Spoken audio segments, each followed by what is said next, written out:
Good morning, America. Right now, I'm down here in Cleburne, Texas. It's like southwest of Fort Worth. Anyways, today is a Saturday. It's a Saturday pickup. I rarely get a Saturday pickup, but you know, it just happened to be one of them loads. Anyways, this load is going 800 something miles to right above Atlanta, Georgia. And my thing is, I'm like, man, I got to still get my 30 for a reset in. So what I did was I parked here at the shipper, and the load assignment, it said no overnight parking. But what I did was looked up in the Facebook group that we got for Melton, and then I typed in the name of this place, and then someone had asked the same question, like, do this place got overnight parking? Some of my co-drivers, they pulled up pictures of the map, like a bird eye view, and they said this lot right here, we can park in it. So I'm like, okay, cool, that works. So I got here last night, Friday night last night, like 7 o'clock.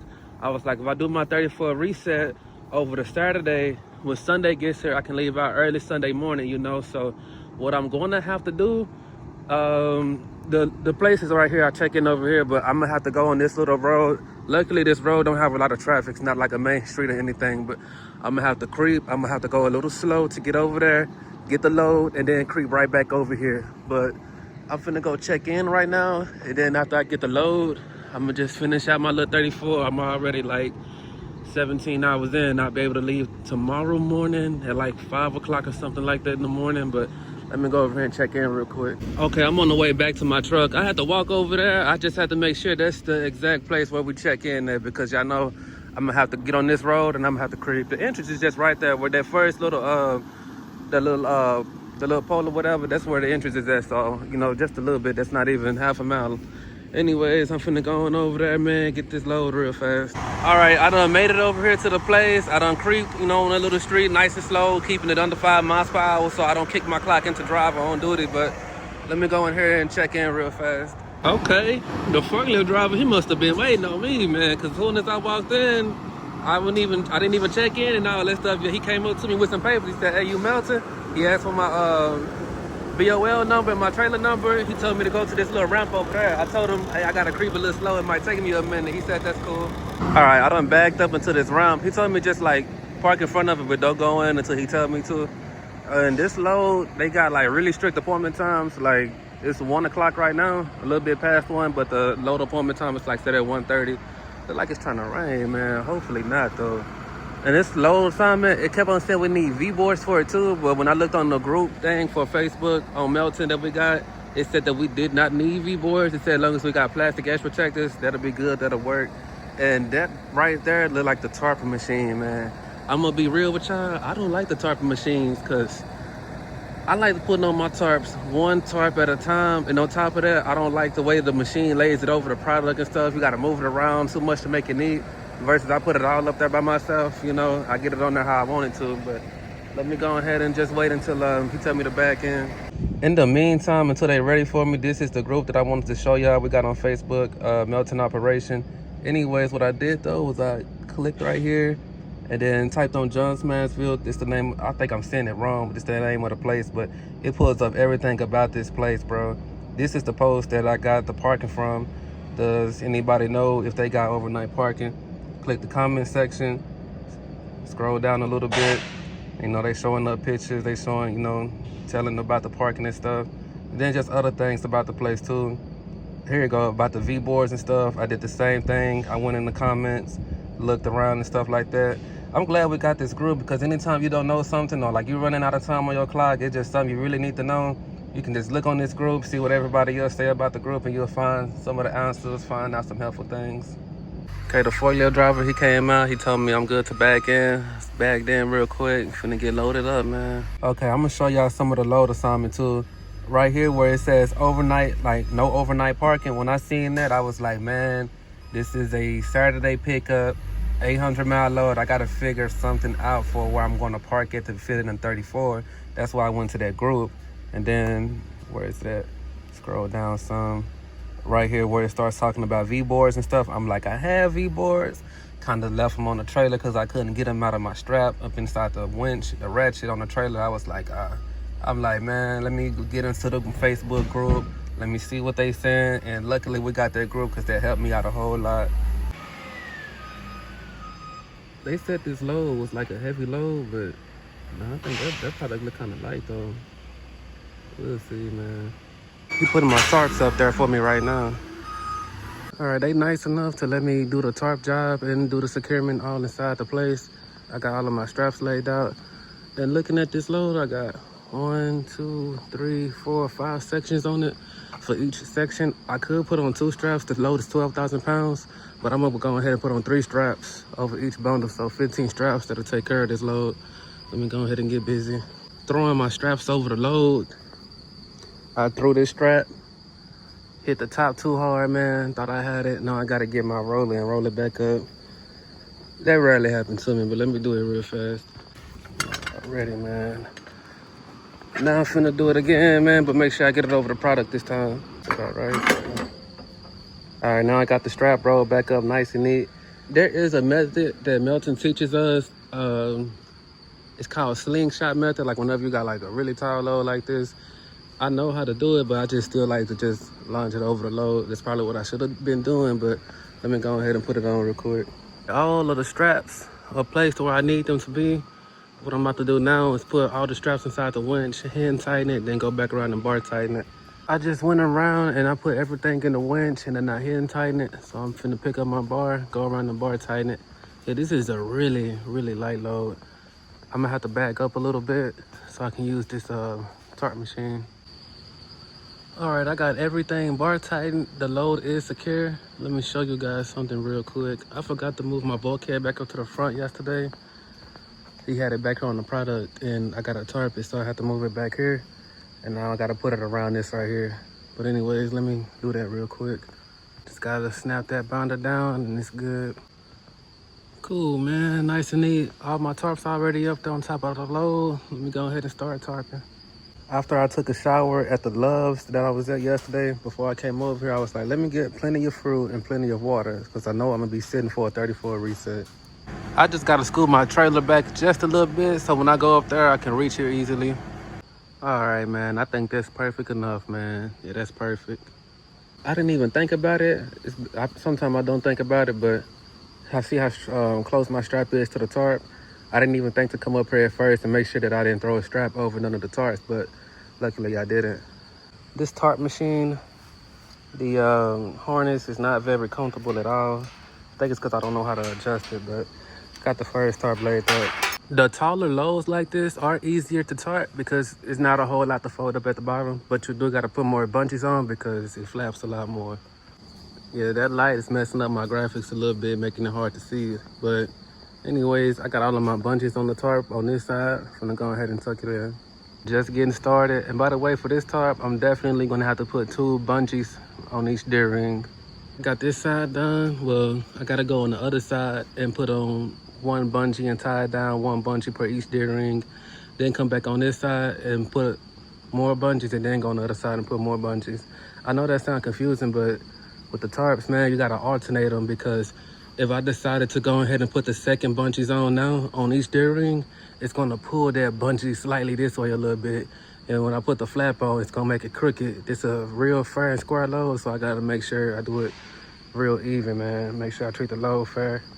Cool, I just got them laying all the bungees on the deer rings, and I'm finna go ahead and tie them down. Let me take care of the rest real quick. But now this side done too, so now I'm finna take care of this back piece back here, bring that flap down, secure the back. All right, now I got the flap pulled down. I'm finna go ahead and fluff the flap around a little bit, just put everything in place and then draw the bungees across. A little trick real quick. Whenever you got a load that is really this fair and really this square, you can do it on most loads, but it's the easiest on this kind of load. But I put a flap back on the side. I put a bungee inside one of the deer rings, take it down through there, pull it nice and strong. Do the same thing to the other side, and that gets that flap out real even, bro. That way you ain't gotta worry about the flap. When you're riding down the highway, the wind catch it and it start flying and stuff. Nah, I always get a bungee or 2, man, and I always take it down there. The load is real tall, but from my flap, as y'all can see, I got a bungee, you know, over there and a bungee tied in over here. So after I did that, I got the flaps, pulled it this way much as I could. Same thing, pulled it this way much as I could. I'm gonna start from about right there. I'm gonna take a bungee, bro. It's probably gonna take me 2 bungees. Doubt I'll get it with one. If I can get it with one, that's good.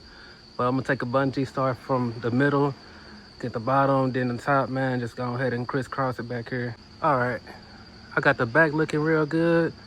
Got them bunches going across through there. And the flap ain't gonna go nowhere on me.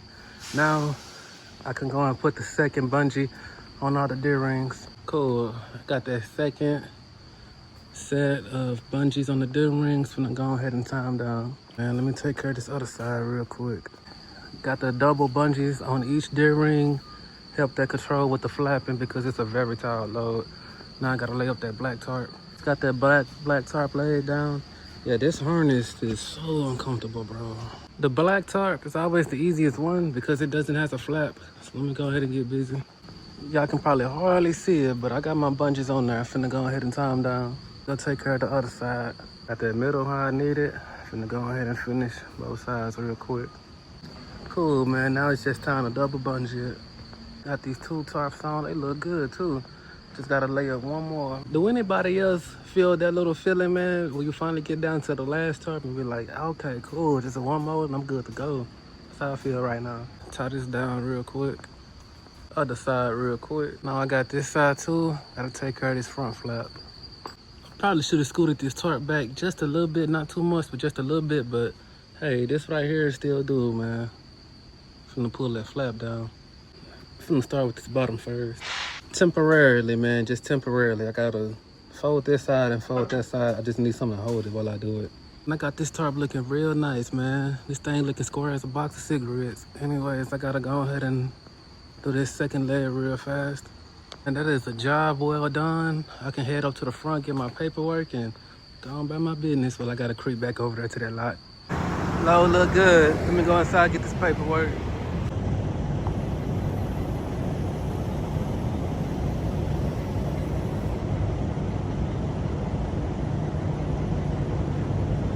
All right, got my paperwork, man. Now I'm finna just chill, wait till this 34 reset finish on out. My truck could really use a truck wash, man. I was dropping off another load, got all dirty and stuff, running through West Texas and them little oil, little mud fields and stuff. For surely, man, me and this 34 reset, we becoming best friends. I had to creep over there, get the load, secure the load, creep back over here without setting my clock off. I had to go below 5 miles per hour and keep the RPMs like real low so it won't kick into on duty and drive. But man, I'm gonna holler at y'all when it's time for me to roll out in the morning. All right, y'all, it's the top of the morning, man. It's about 5:30 in the morning. I'm finna go ahead and get on I-20, and I'm finna try to make it to Alabama, get many miles as I can, and then wake up tomorrow morning on Monday, go ahead and drop off the load, man.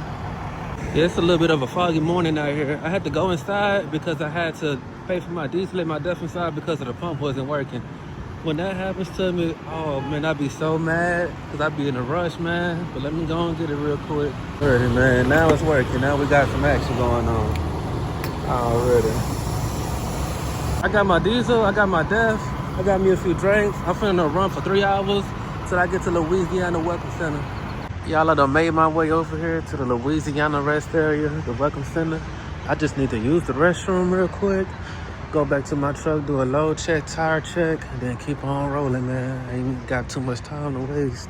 Yeah, man, this load is tight. Like, lately here, I've been getting a lot of scorecard customers and JIT loads and stuff, like where you gotta make it on a certain time and stuff like that. Honestly, to me, them loads, these kind of loads, I mean, they all right, but they don't be so fun. You just ain't got no time, no wiggle room. You gotta really, you know what I'm saying, stick and move. But let me do this load check, tire check real fast. And load holding up nice and strong. Finna go ahead and keep on getting down this road, man. I need to do one more load check, tire check, and then I got a fuel solution.